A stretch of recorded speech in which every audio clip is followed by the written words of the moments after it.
¿Qué puedo decir de Martín? Pues Martín es un pedazo de maestro, es un pedazo de maestro que un buen día se embarcó en esto de las TIC y que tuvo la oportunidad de ayudar a otros y que a mí me ha hecho disfrutar de cada diapositiva de las que vais a ver. Todo el material lo tenéis a vuestra disposición en el grupo de trabajo de Dulan y me parece que el mapa mental es una magia que yo conocí un poco, lo cual me hizo decir hay que traerlo aquí, y cuando he empezado a conocer un poco más esa alquimia, me ha parecido todavía más sorprendente, ¿no? Y además es una cosa que no cuesta dinero, porque simplemente es cuestión de pensarla y construirla. Martín, poco más que decir, simplemente la calle es tuya. Ahora empiezo a cortar aquí micrófonos y vamos a disfrutarte. Gracias, Javier. Gracias por esta presentación y, bueno, pues bienvenidos a todos los amigos, amigas que estáis ahí al otro lado. En muchos sitios, en vuestras casas, para compartir este ratito y, sobre todo, para poder disfrutar incluso con las preguntas, con los debates que puedan venir después de mi intervención. Hoy vamos a hablar de mapas mentales. Vamos a hablar de cómo funcionan los mapas mentales y cómo funciona el cerebro, este órgano increíble que funciona mediante conexiones neuronales a una velocidad sorprendente, conectando hasta, dicen, 100.000 millones de neuronas. Bueno, el cerebro humano es sin duda un órgano increíble. Funciona a las 24 horas del día. Funciona los 365 días del año. Desde que nacemos hasta el momento en que nos enamoramos. Sí. Bueno, afortunadamente ese parón es temporal, ¿no? Y luego volvemos a funcionar. Bueno, los mapas mentales funcionan como el cerebro, estableciendo relaciones, creando redes, conectándonos, modificando esas redes de forma plástica. Hace unos años tuve ocasión en un máster de aprendizaje a lo largo de la vida de afrontar una asignatura que particularmente me resultó compleja, era muy densa, muy amplia. Iba sobre el tema de diseños experimentales y cuasi experimentales en la investigación educativa. La manera de afrontarla, dado el poco tiempo que yo tenía y la poca memoria, que los que me conocen saben también que tengo, fue plantearme usar un recurso que entonces ya conocía, pero que nunca había utilizado como alumno. Así que diseñé mi primer mapa mental en una hoja grande, en un DIN A3, y aquella experiencia fue muy gratificante. No solamente me permitió aprender, superar dignamente la asignatura, sino darme cuenta del potencial que tienen los mapas mentales de cara al aprendizaje en aquel momento y, por supuesto, como docente que era, de cara a la enseñanza. Poco tiempo después tuve la ocasión de conocer una rutina de pensamiento de David Perkins que iba relacionada con los mapas conceptuales. Eso me dio la idea de crear una rutina más sencilla, mucho más visual, y emplearla para la construcción no solamente de mapas conceptuales, sino también de mapas mentales. Pero bueno, todo esto es hablar del pasado y yo diría que, bueno, podríamos ampliar la mirada y irnos un poco hacia el futuro y pensar dentro de 10, de 20 años, qué es lo que tenemos delante, qué es lo que va a ocurrir. Hay unos estudios muy interesantes de Appleberry que investigó cómo el conocimiento humano había evolucionado desde el año cero, desde el siglo I de nuestra era, de manera que pudo calcular cada cuántos años se duplicaba el conocimiento disponible por la humanidad. Al margen de los resultados muy interesantes, yo miraría la parte final de las conclusiones de Appleberry, en las que hacía una previsión, y era que para el 2020, cada 23 días, el conocimiento disponible en la humanidad se iba a duplicar. Estamos ante una apabullante cantidad de conocimientos, de saberes, que nos obligan a plantear una educación, como diría Morín, a educar desde la incertidumbre.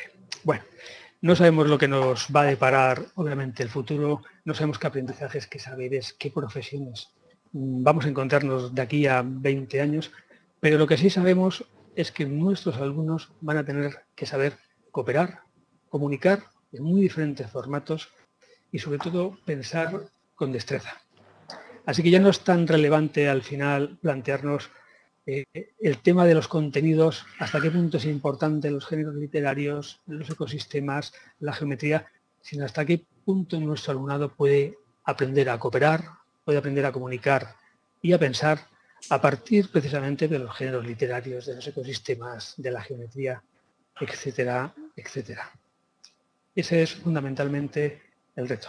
Tony Buzan nos presentó, nos aportó una herramienta muy interesante, que surge desde los mapas conceptuales en una evolución que tiene en cuenta todo aquello que la neurociencia nos ha ido descubriendo sobre cómo funciona el cerebro y cómo aprende el cerebro fundamentalmente.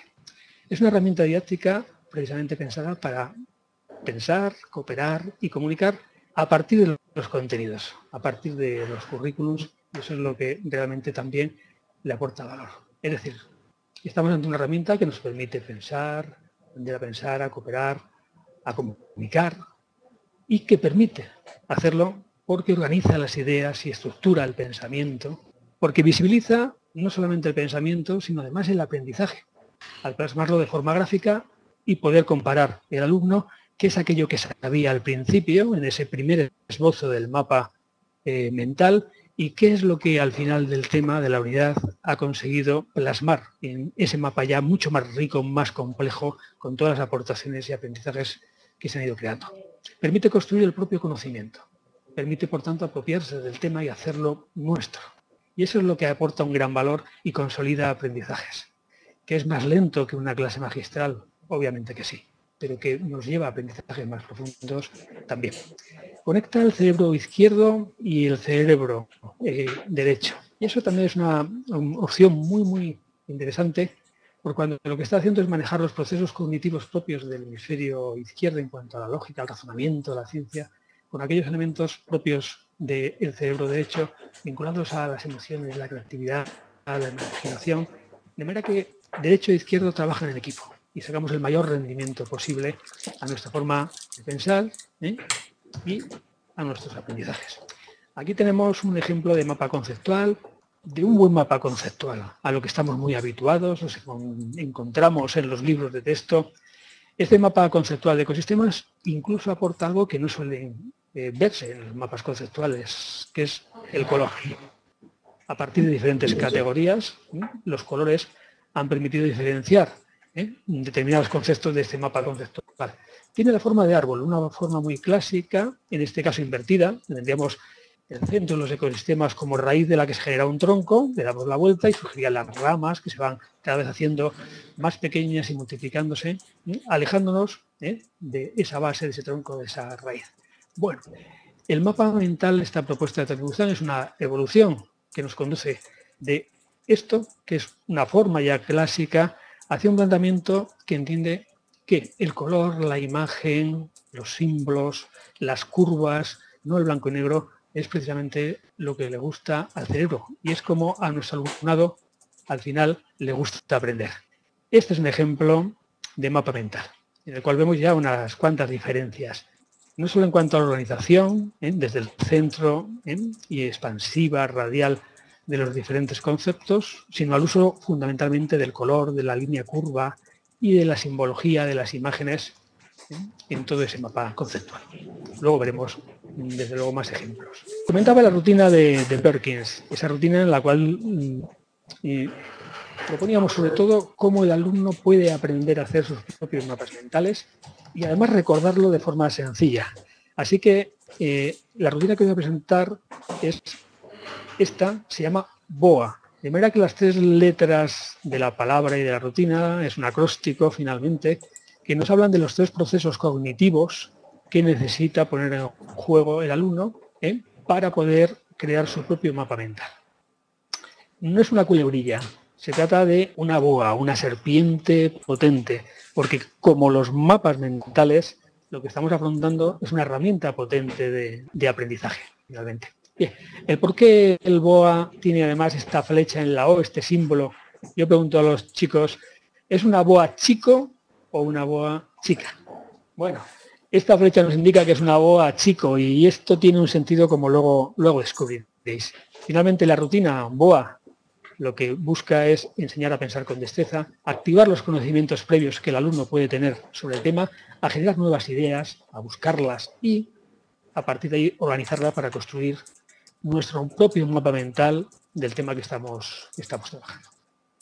Vamos a ver cada una de las 3 letras de nuestra BOA. Y la primera, la B, buscar información. La información la podemos buscar en multitud de sitios. Y el primer sitio donde puede estar la información es en el propio alumno. Así que una posibilidad, y además muy interesante, puede ser plantear una lluvia de ideas colectiva o por grupos cooperativos para que emerjan todos aquellos conceptos, aquellas ideas que ya tienen sobre el tema. Nos sirve como evaluación inicial, pero también nos va a servir para empezar a construir nuestra unidad didáctica. Tener un estímulo como este que tenemos en el ejemplo, y en este caso 9 representaciones de los principales ecosistemas españoles, puede ser una muy buena manera para que los alumnos se den cuenta de que si estos son ecosistemas, es muy fácil a partir de aquí empezar con una lluvia de ideas en la cual montaña, tierra, sol, nube, río, etcétera, etcétera, van a ser finalmente elementos de los ecosistemas. Podría ser un contexto más rico, audiovisual, por supuesto, también.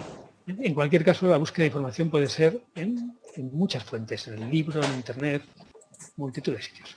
De esta lluvia de ideas surgen una serie de conceptos que si le hemos empleado como recurso de inicio del tema, nos van a marcar qué es lo que en este momento saben los chavales. No es lo mismo que me digan, por ejemplo, seres vivos o que me digan biocenosis. Me marca diferentes niveles de aprendizaje, de comprensión del tema y a partir de ahí construiríamos. Tenemos un montón de conceptos. Esta es la B, la búsqueda de la información. Pero esta información, si no la organizamos, la O de la BOA, sirve de bien poco. Así que el segundo paso es organizar nuestro pensamiento a partir de todos los conceptos que hemos obtenido de esa lluvia de ideas, del libro, de internet, y jerarquizarlos y categorizarlos. Es decir, vamos a establecer diferentes graduaciones de valor, de jerarquía entre esos conceptos y vamos a agruparlos por categorías de manera que aquellos conceptos que sean afines se encuentren juntos. Es una simple tarea de organización. Las ideas clave en un mapa mental irradian desde el centro, como hemos visto en el ejemplo, y a partir de ahí van creándose ramas. Cuanto más importante es un concepto, más cerca está del centro. Cuanto más nos alejamos, es un concepto más secundario, más accesorio. Y algo finalmente que es interesante, que siempre lo expliquemos bien al alumnado, es que se lee en el sentido de las agujas del reloj, lo cual permite que cualquier alumno pueda leer un mapa mental de un compañero o podamos leer cualquier mapa mental que obtengamos a partir de una consulta, una búsqueda en internet, porque hay mucha información ya. Bien, tenemos unos conceptos y aquí lo que ya hemos hecho es un primer intento de organización en un espacio que va a ser normalmente en el aula una hoja en DIN A3. Ahí haremos nuestro borrador del mapa mental individual o en equipos cooperativos, pero la ubicación de los conceptos, como veis, no es arbitraria. Los conceptos más importantes, en este caso sería ecosistemas, van en el centro y vamos encontrándonos con que vamos alejándonos de manera que el ecosistema terrestre está más cerca de ecosistemas porque es un concepto más amplio, más potente que el de bosque, que se entendería dentro de los ecosistemas terrestres. Y lo mismo con los seres vivos, plantas, más lejos de plantas vendría árbol y más lejos de árbol vendría abeto, etcétera. Lo mismo con los seres vivos. Pero la organización no puede quedarse solamente en ubicar en el espacio por jerarquía y categorías estos conceptos, sino que necesitamos la flechita. Por eso estábamos con una BOA chico. Necesitábamos la flecha. Necesitamos conectar esos conceptos, darle sentido, explicando lo que significa que la punta de la flecha vaya en una dirección, en otra o en las dos direcciones. Y en ese proceso surge ya, en este segundo nivel de la BOA, surge ya el mapa conceptual, no el mental. Tenemos el conceptual, donde hemos ubicado todos los conceptos y los hemos relacionado. Más allá del mapa conceptual, vamos a enriquecerlo con la A de la BOA. Y añadimos, ¿qué es lo que añadimos? Lo primero es añadir alegría al tema. Colores, flechas, curvas, imágenes, todo lo que visualmente consiga hacer más atractivo nuestro mapa previo, lo que sería el mapa conceptual en sí. Las palabras o ideas clave se pueden plantear con diferentes tamaños, con diferentes tipos de fuentes o formas, con diferentes colores y usar, por supuesto, y esto es muy relevante, símbolos, imágenes para cada uno de los conceptos más relevantes. Va a ser precisamente la elección por el niño, el pensar en cuál es el símbolo o la imagen que corresponderá a determinado concepto, lo que va a permitir que al final el cerebro, sin tener que memorizar de forma deliberada, se apropie y consiga que el mapa final resultante sea nuestro. Y no necesitemos un esfuerzo de memorización porque lo hemos elaborado, lo hemos construido y finalmente ha pasado a formar parte de nuestros conocimientos. Al hacer esto, al añadir de ese mapa conceptual que acabamos de ver antes, lo convertimos en algo parecido a esto. Aquí he utilizado un recurso muy sencillo que sería el propio PowerPoint, utilizando unas cuantas imágenes de Internet, conectándolas y ya está. Obviamente hay recursos web que son gratuitos. El eDraft Minmap es una de las opciones y el resultado de eso mismo que acabamos de ver sería pues algo parecido a esto. Simplemente tenemos que seleccionar los nodos, poner las flechas en la dirección, color que queramos y extraer de la carpeta que tengamos guardada las imágenes que hayamos elegido para cada uno de los conceptos relevantes. Otro de los programas también muy interesantes para hacer esto mismo, un momentito que os lo estoy pasando, sería este. El GoConc es un programa también gratuito, de uso libre, y el resultado final veis, bueno, que difiere visualmente. A mí me gusta mucho este programa porque permite jugar muy bien con los colores, incorporar todo tipo de imágenes. Incluso permitiría, aunque aquí no lo he utilizado, el enlazar mediante un clip información añadida para cada uno de los nodos, de los conceptos. De manera que el alumno puede pinchar en cada uno de ellos y se abre información complementaria a él. Incluso a través de la página web de GoConc se podría hacer una presentación animada, en movimiento, que va pasando a una determinada velocidad, elegida por nosotros, va pasando por los diferentes elementos del mapa mental. Así veríamos seres vivos, están compuestos por animales, plantas, y el recorrido hacia los seres no vivos, etcétera, etcétera. Bueno, estamos en la A, aquí, en la BOA ya enriqueciendo, añadiendo elementos, pero a la A le vamos a incorporar un plus, añadir plus. Y ese plus va hacia las nuevas ideas, conceptos, aprendizajes que a lo largo del tema se van adquiriendo y que van a ir enriqueciendo, se van a ir incorporando a nuestro mapa mental. Así que si una vez visto lo que teníamos, lo que sabíamos de ecosistemas, descubrimos que entre los seres vivos se produce una determinada serie de relaciones fundamentalmente tróficas, descubrimos que la temperatura es un elemento sustancial que no forma parte de los seres vivos, pero sí de los ecosistemas, establecemos diferencia entre, por ejemplo, seres vivos productores, consumidores primarios, secundarios, etcétera, etcétera. Todo eso se va a ir incorporando, añadiendo en este caso nuestro mapa mental. Así que ahora ya tenemos que hay relaciones tróficas, incorporamos la temperatura, incorporamos el ecosistema selvático, lo que sea. Se va enriqueciendo en nuestro mapa porque es un elemento vivo que se va construyendo en el día a día.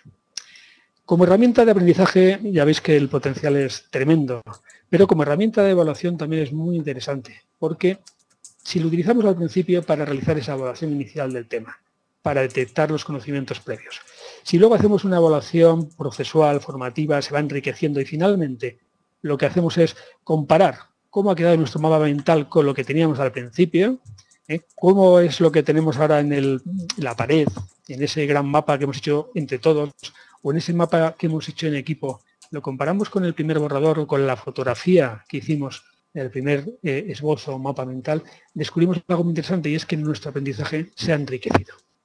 Hemos hecho visible el aprendizaje y eso es algo realmente relevante en los procesos de enseñanza y aprendizaje del alumnado. Aquí en esta ficha de observación, que ha quedado un poco extraña al convertirlo Javier a este otro formato, lo que simplemente quería mostraros es que el propio mapa mental puede ser también evaluado como producto en sí. Es decir, graduamos con diferentes niveles, mal, suficiente, bien, excelente o notable, sobresaliente, lo que queramos, y a partir de ahí la valoración de los conceptos, si son precisos y relevantes, la riqueza de conceptos y campos semánticos que ha utilizado el alumnado, cómo se han jerarquizado los conceptos, cómo se han categorizado, la claridad y orden en la lectura, el cómo se han utilizado los símbolos y imágenes o cómo se han usado los conectores y los colores, nos va a permitir hacer incluso una valoración de la propia herramienta como recurso de aprendizaje y como producto de aprendizaje. Esta lluvia de ideas que hemos puesto en un ejemplo vinculado al ecosistema la podríamos llevar a cualquier terreno, porque el mapa mental es útil en el centro educativo, en la escuela y fuera de la escuela. Como docentes, si pensáramos en la evaluación, tendríamos un montón de conceptos que emergerían en una lluvia de ideas que podríamos organizar perfectamente en un mapa mental. El contenido, la temática, puede ser absolutamente cualquiera. Si asociamos además el mapa mental a las buenas preguntas, surgen cosas muy interesantes. Tenemos muy buenas preguntas como pueden ser estas. ¿Cómo podemos mejorar nuestros instrumentos de evaluación? ¿Cómo podemos dar el paso en una evaluación del y para el aprendizaje, que es lo más importante? ¿O cómo podemos hacer que metodologías y evaluación se impulsen mutuamente y no se consideren como elementos separados? Hasta incluso este tipo de preguntas se podrían llevar a un mapa mental. Os voy a poner un ejemplo vinculado a mi trabajo en estos momentos. Se planteó en la Consejería de Educación en Aragón hacer una modificación de la anterior normativa de evaluación, de la orden de evaluación de primaria. Cuando esa propuesta se empezó a diseñar, pensamos que hacía falta elaborar un plan formativo que en paralelo a la emisión de la normativa, cuando salga, pudiera servir no solamente para explicarla, sino para enriquecer ese concepto y esa percepción que tiene el docente de la evaluación y también esa conexión indispensable entre evaluación y metodología. Bueno, este pequeño mapa mental que veis aquí surgió en la parte de atrás de una hoja grande de un calendario que había en mi centro de trabajo para organizarme las ideas en torno a qué es lo que realmente tenía que contener esa formación, en torno a lo que sería la propia normativa, en torno a la evaluación en sí, al margen de la norma, desde los conceptos de evaluación auténtica, formadora y formativa, o a los temas de metodologías asociadas a esa evaluación, metodologías activas. ¿Para quién iba a ir dirigida esa formación? Equipos directivos, inspección, red de formación, profesores, por supuesto, y cómo se iba a hacer, eran también preguntas relevantes. Formación en cascada, en determinados elementos o componentes del sistema, sobre todo la red de formación, para luego llegar al profesorado, pero también intervenciones directas con el profesorado. ¿Con qué modalidades? ¿Quién iba a realizar esa formación? ¿O en qué momentos? ¿Cuándo eran preguntas relevantes? Y la propia estructura del mapa, al menos, pone en claro qué es lo que tenemos que tener en cuenta y por dónde podían ir esas líneas. Importancia de la metacognición. Cómo ha quedado esto. Pero no os preocupéis, no os preocupéis. Vamos a intentar descifrarlo. La importancia de la metacognición va porque cada vez que aprendemos una herramienta, un recurso didáctico que realmente tiene valor y aporta valor al alumnado de cara a su formación futura, es muy interesante pensar en procesos de metacognición que permitan que el alumno reflexione sobre lo que acaba de hacer y cómo lo ha aprendido. Entonces, como preguntas realmente relevantes, podríamos plantear, lo primero, ¿qué es lo que he aprendido? ¿Qué es lo que hemos hecho? ¿Qué es lo que hemos aprendido? Hemos aprendido a hacer mapas mentales, ¿vale? ¿Y cómo lo hemos hecho? Y en esa pregunta, en ese responder a cómo lo hemos hecho, es donde van a surgir esas letras del acróstico. Lo primero que hemos hecho es esa búsqueda de información que nos explicarán cómo lo han hecho. Luego hemos organizado y en esa explicación, en esa reflexión que hace sobre cómo lo han hecho, van asentando la propia estrategia de aprendizaje que va vinculada a una rutina.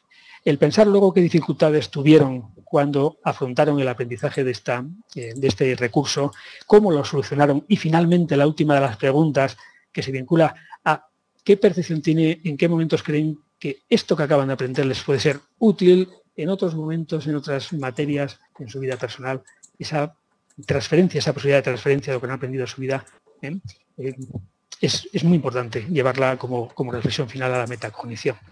Creo que he recogido las 5, las he dicho un poco de memoria, pero como está basado en la escala de metacognición de Robert Schwartz, con mínimas variaciones, y creo que la repetís muchas veces, yo creo que no me he dejado nada. Bueno, vinculando el tema del aprendizaje cooperativo como metodología activa, una de las sustanciales metodologías activas al propio mapa mental, nos damos cuenta que es muy fácil plantear ese mismo ejemplo que hemos visto de ecosistemas a una estructura de mapa conceptual a 4 bandas. Es una estructura de Pujolas, que adaptó una de las estructuras cooperativas de Spencer Kagan, Y es muy sencillita, tenemos un equipo base cooperativo con 4 componentes y a cada uno de los componentes asignamos una parte de nuestro mapa mental. Los problemas medioambientales, ecosistemas, seres vivos, seres no vivos, etc. A partir de que cada uno de los miembros del equipo construye su parte o su propio mapa mental sobre ese elemento, lo que hacen es que se juntan, se ponen en común y ahora se enriquecen desde las aportaciones de todos para construir finalmente un solo mapa mental que integre los 4 pequeños mapas mentales, crear nuestro gran mapa de los ecosistemas, que cada uno ahora ya sí, una vez puesto en común y consensuado, va a encargarse de copiar, colorear, incluso enriquecer a su gusto. Ya finalmente estoy ya acabando. Este es el propio mapa mental que me planteé construir al organizar toda la información que teníamos para esta webinar. Así que veis, centrándome en el contenido de hoy y utilizando el GoConc, que os he mostrado antes, aquí tendríamos los mapas mentales asociados precisamente a intentar explicar qué es lo que son, una herramienta, una gran caja de herramientas vinculadas al aprendizaje.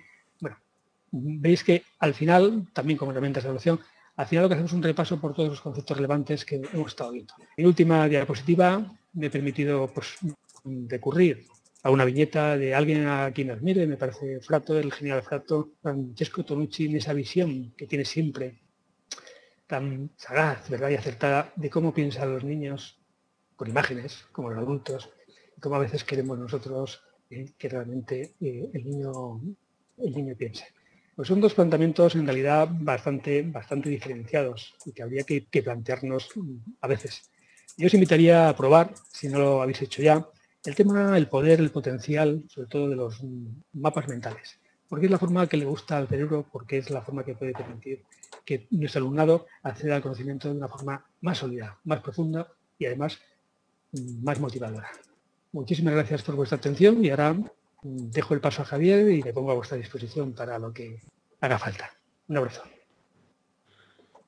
Bueno, yo solo puedo decir que te he disfrutado una vez más, que el tema me parece tan apasionante que no te voy a dejar escapar. Tenemos que montar un buen grupo de trabajo, que significa sencillamente hacer unas cuantas pautas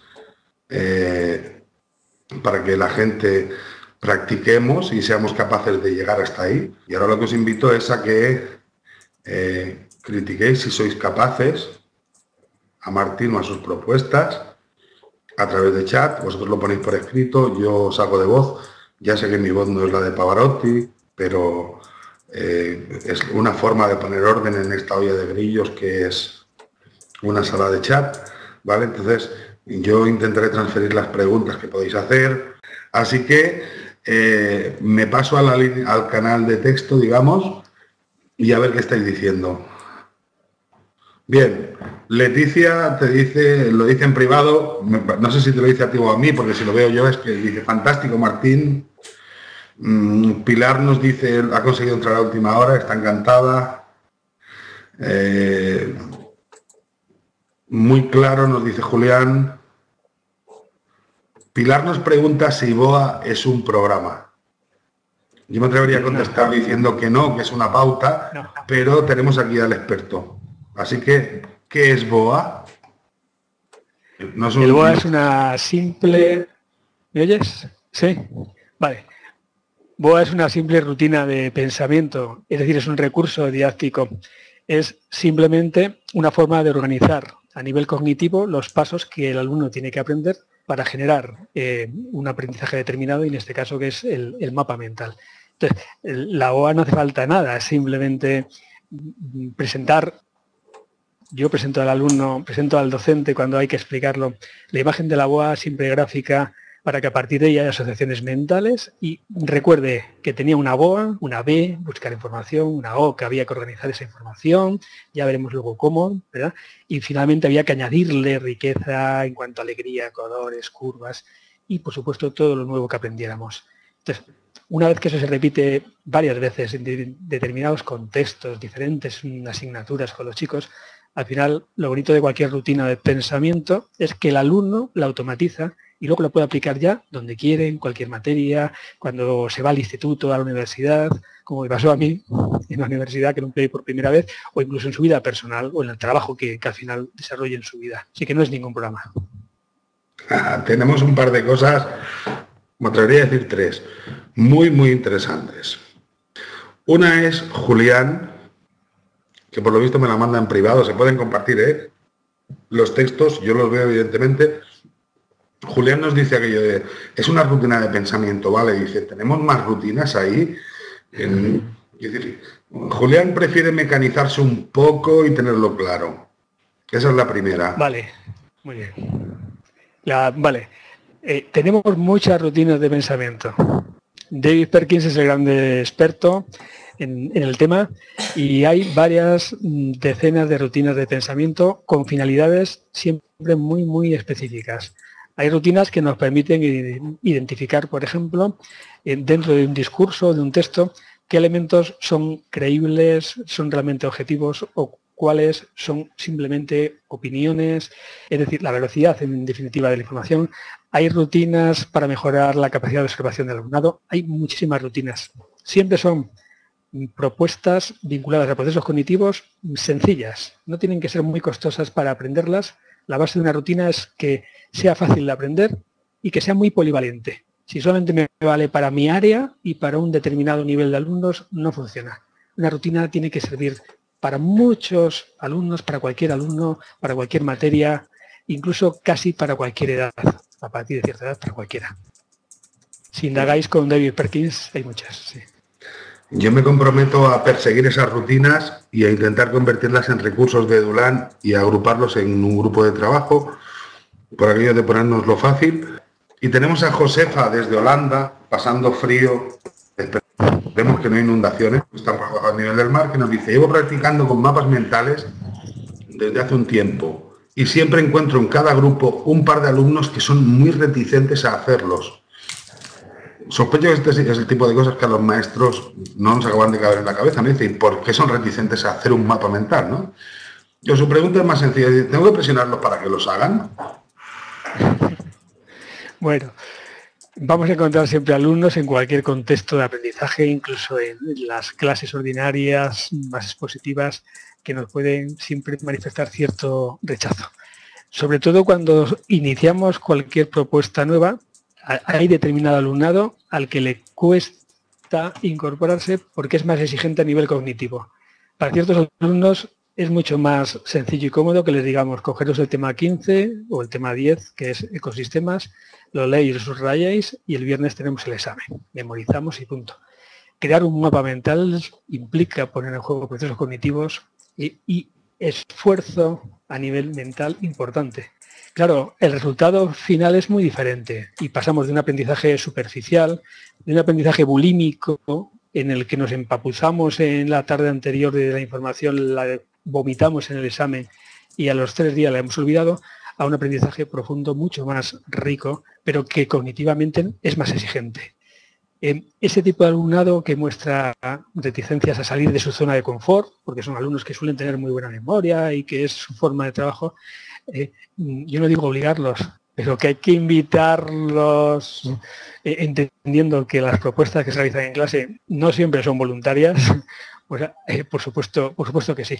La opción de luego utilizarlo en su vida, evidentemente ya va a ser suya, pero que en algún momento el mapa mental va a ser aprendido e incluso utilizado como instrumento de evaluación y nuestro examen clásico pasa a ser un mapa mental mutilado o le pedimos que a partir de determinado contexto o estímulo generen un mapa conceptual con 10 conceptos o con los 10 conceptos más relevantes que saquen de ese estímulo, etcétera. Eso es una opción muy interesante y que yo creo que deberían vivir todos los alumnos. Habrá un número de alumnos que lo incorpore a su vida y un grupo de alumnos que no lo incorpore, bueno, como cualquier estrategia de aprendizaje. Muy bien. Tenemos aquí a David también, que yo no sé si habla de evaluación o calificación, pero que nos dice, cuando comparamos el esquema que se hizo al principio y el último, si el esquema se hace en equipo, ¿se diferencia entre nota individual y grupal? Si lo hemos trabajado desde un formato de estructura cooperativa, la producción final del grupo se va a valorar de forma conjunta, porque el objetivo era crear un mapa conceptual, o en este caso mental, como equipo. Y es el resultado final como equipo el que va a ser valorado. Y eso significará, puesto que estamos manejándonos en contextos de equipos base, que el equipo va a ser heterogéneo, que va a haber personas a las que se les da mejor que a otras se hace el mapa, pero que todas van a ayudarse entre sí para esa creación.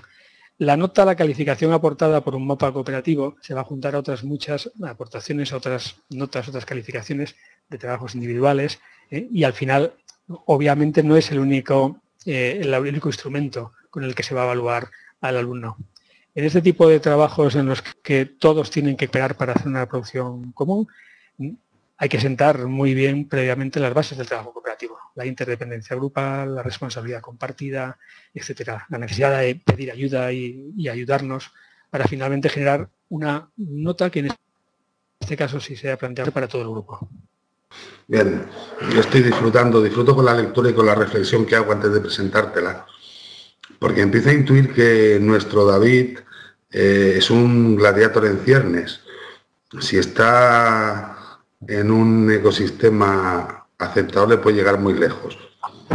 Porque nos hace otra pregunta que a mí me va perfecta, porque si eres capaz de decirme recomendarme alguna web o material para comenzar con rutinas de pensamiento, me estarás dando el zulo que debo saquear para ir presentando una tras otra rutina. Hay unas cuantas, hay una muy buena, mira, de memoria no me la sé, pero lo que sí me sé es mi web. Y tengo una web, si ponéis en Google competentes y felices, la primera entrada os va a ir a mi web, y dentro de mi web hay una de las pestañas que es metodología, y dentro de metodología hay otra pestaña que nos va al tema de inteligencias, bueno, desarrollo de inteligencias y desarrollo del pensamiento. Allí está el enlace a muchos recursos y entre ellos a la página de Perkins, en el que hay una relación muy extensa de todas sus rutinas. La página está en inglés, yo tengo por ahí la información traducida ya al español, con lo cual, como por ahí está mi correo electrónico, pues si alguno quiere, si me la pedís, pues directamente os podría mandar la recopilación de esas rutinas ya traducidas al español, porque las tengo por ahí en algún archivo, muchas de ellas, que son bastantes. Veo, pienso, me pregunto, metamorfosis, etcétera. Es que hay rutinas preciosas, preciosas. La web la tenéis en la última diapositiva, todavía está en pantalla. Sí, es verdad. Con Martín. Es verdad. Vamos a ir con otro lance. Enrique nos dice, que además me parece que el vídeo se le ha cortado hace nada, porque hasta ahora ha estado dando la cara literalmente todo el tiempo, y ahora se le ha cortado el vídeo en el último instante. Nos dice que, esperad que me sitúe, hace tiempo que lo utiliza para hacer visibles los pensamientos, pero sobre todo para buscar conexiones remotas. Y María, que es una valiente, nos dice que ella es de educación infantil y que va a intentar hacer un mapa mental con sus chicos. ¿Hasta qué punto ha de dirigir? Sí, empiezo con el final, con la compañera infantil. Hablaremos de mapas mentales muy, muy visuales con los peques, con los de infantil. Y sí que es cierto que en los primeros intentos, cuando estamos enseñando el proceso de creación de los mapas mentales, conviene dirigir más al alumnado. Conviene que vayan bastante de nuestra mano, sobre todo en ese primer intento en el que están aprendiendo la propia rutina. A partir de ahí, en el momento en que la rutina ya se ha explicado, se conoce, en el momento en que BOA está ya en la pared de nuestra aula, con la serpiente, con las letras, para recordarnos cuáles eran esos procesos que empleamos a nivel cognitivo, dar la mayor autonomía posible a los niños, esa es la pauta siempre.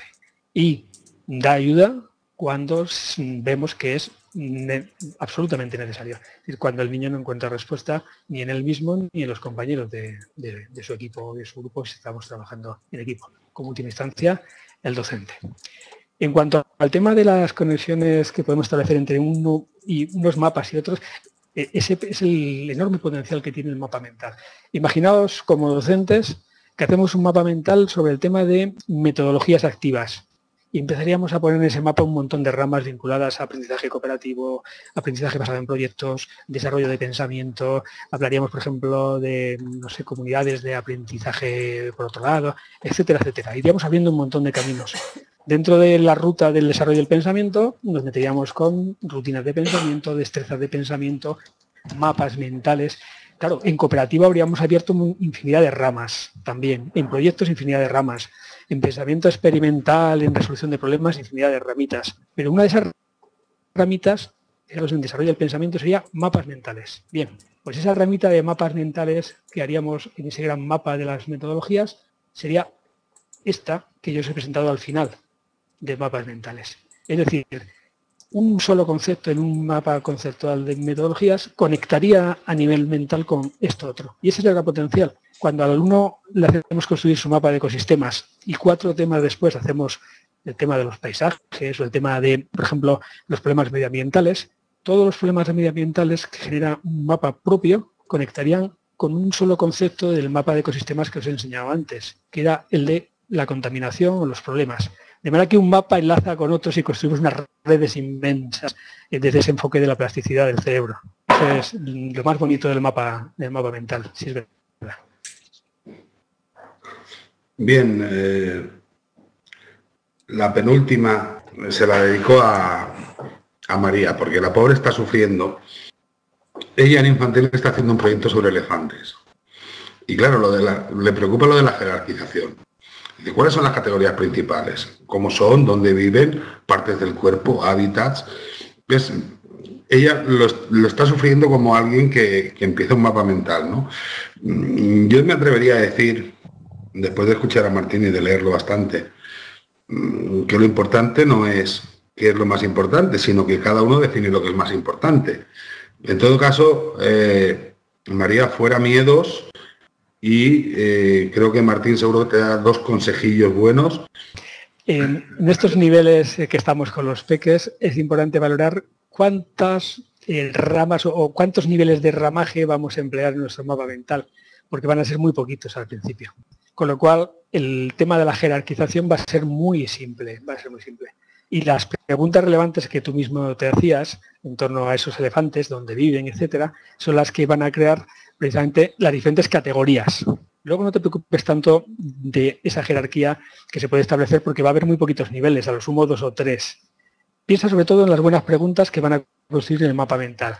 Y aparte de las que tú has dicho, puedes hacer una ampliación a nivel espacial y temporal para enriquecer la búsqueda en torno a los elefantes. Por ejemplo, podemos preguntar, ¿todos los elefantes son igual en todos los sitios? Y nos daremos cuenta que hay elefantes de orejitas más pequeñas, de colmillos más pequeñitos, porque viven en Asia y que son diferentes a los que viven en África. O todos los elefantes, si nos vamos a la dimensión temporal, son iguales siempre o han sido siempre iguales. Y eso nos puede llevar a buscar respuestas en que un elefante bebé es muy diferente de un elefante adulto. O que un elefante con mucho pelo, que vivió hace no sé cuántos y cuántos miles de años, fue un antecesor de nuestros elefantes actuales en esa dimensión temporal de indagación en torno a los elefantes. Y creamos entonces una red todavía de preguntas más potente. Es esa red de preguntas la verdaderamente importante de cara a construir. Cuando los alumnos sean más mayores, establecer las jerarquías pues va a ser el siguiente paso. El concepto más amplio abarca siempre al más pequeño. Esa sería la pauta básica. 2 cuñas. Una pregunta técnica que yo no me atreví a formular y que Roberto nos la pone a huevo. ¿Qué ventajas tienen los mapas mentales frente a los mapas conceptuales? ¡Hala! Lidia con eso, Martín. Bueno, pero esa sencilla, lo que nos plantea Tony Buzan precisamente es que el cerebro no piensa tal y como nos plasma el mapa conceptual, es decir, no piensa en blanco y negro, no piensa con líneas rectas, no piensa a partir de conceptos meramente lingüísticos escritos, sino que le gusta el color, la imagen, la curva, que el cerebro antes de pensar en la mesa visualiza la mesa y por tanto, bueno, lo dice el refrán, ¿no? Vale más una imagen que 1000 palabras. Ese planteamiento vinculado a realmente cómo se efectúa el aprendizaje humano, que nos ha aportado la neurociencia y luego esa orientación hacia la neuroeducación, es el gran potencial del mapa mental, que conecta con la forma natural de aprender. Al cerebro le gusta el color y le gusta lo nuevo. Pues aportar algo de color, de nuevo, de imagen, de simbología, eso es lo que realmente da un mayor potencial al mapa mental respecto al conceptual. Ese mapa conceptual que está en el libro de texto de segundo de la ESO sobre no sé qué temática, que suele aparecer allí al final del tema, dejárselo a los chiquillos y que sean ellos los que a partir de ese mapa conceptual lo conviertan en un mapa mental. Veréis cuán diferente es el resultado y qué diferente es el aprendizaje resultante de ese proceso de reconversión de su mapa conceptual, el que está en el libro, al mapa mental que ellos van a generar, aunque sea la base la misma. Bien, yo por ser ya liviano ir concluyendo, porque yo diría que ya merece la pena ir concluyendo. En todo caso, lo que os invito es a continuar el debate bien vía Twitter o bien en el grupo de trabajos, o si alguien quiere crear un debate o quiere que cree yo un debate en Eduland para seguir charlando. Me parece que hay que dar las gracias de forma obvia a Martín por su sapiencia. Silvia dice que un centro le pide que le cuentes a 45 docentes lo que has visto. Sí, es que voy a empezar a trabajar aprendizaje basado en proyectos y entonces podría empezar con un mapa mental y podrían salir muchos mapas mentales en un colegio tan grande.